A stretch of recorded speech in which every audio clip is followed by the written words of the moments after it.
Hello everybody, Brian Good here. Welcome to Snow Talk on this Wednesday.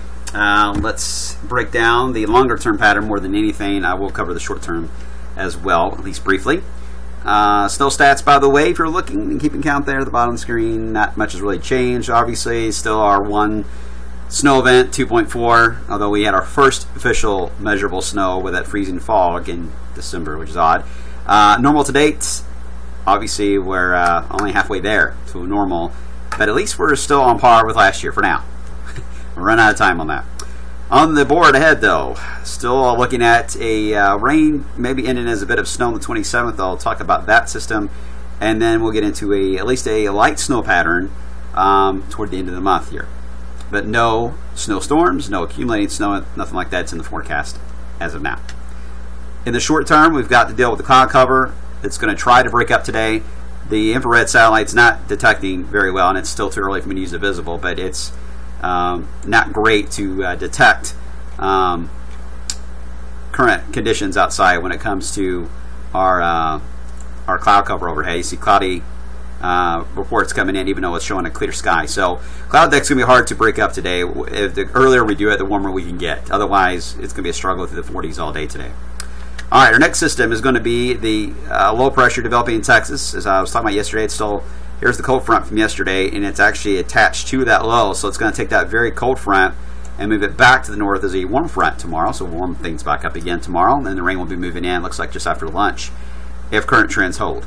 And we'll monitor that carefully. Usually these warm air advection type of rain events have a tendency to go a little faster than what the models indicate. And that's something to monitor. Right now, the models are aiming to 4 o'clock for the rain arriving.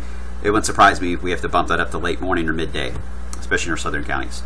All right, then we have to deal with what's coming in across the west coast. Energy now moving in California, and this is how it's going to evolve. This area of low pressure may even transfer to another low off the Carolina coast, but in general, that low as it moves on by is likely going to kick up some severe weather across this area of the country. In fact, a tornado outbreak is looking more and more prevalent.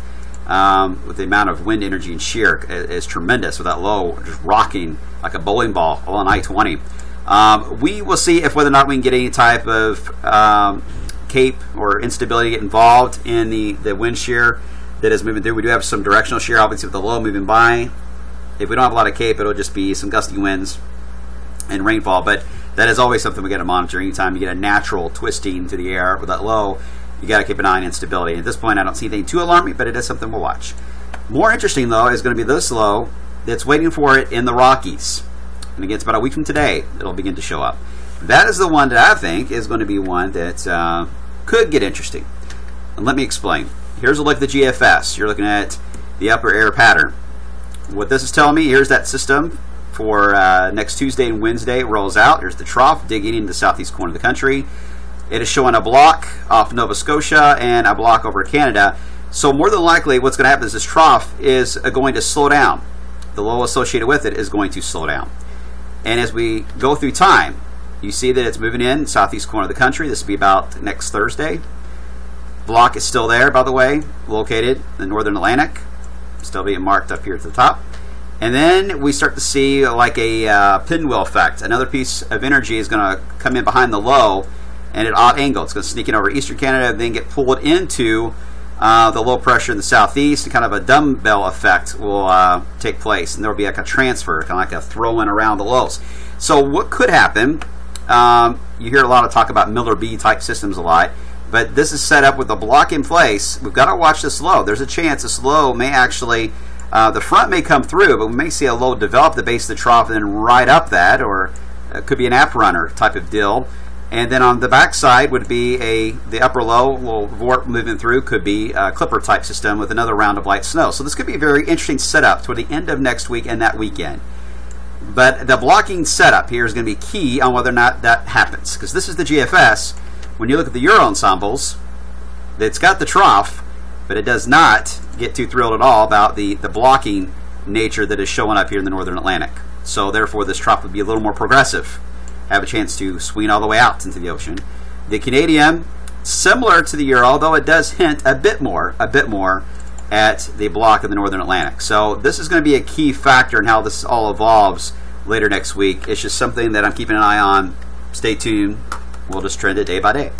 And then after that, we get into what I call Clipperland, because the trough should establish itself in time over the northeast part of the country. That'll aim a strong northwest flow into our area with cold air at play. A lot of clippers could be active when it comes to light snow chances. I'm looking at the Rossby Wave organic forecasting tools they have.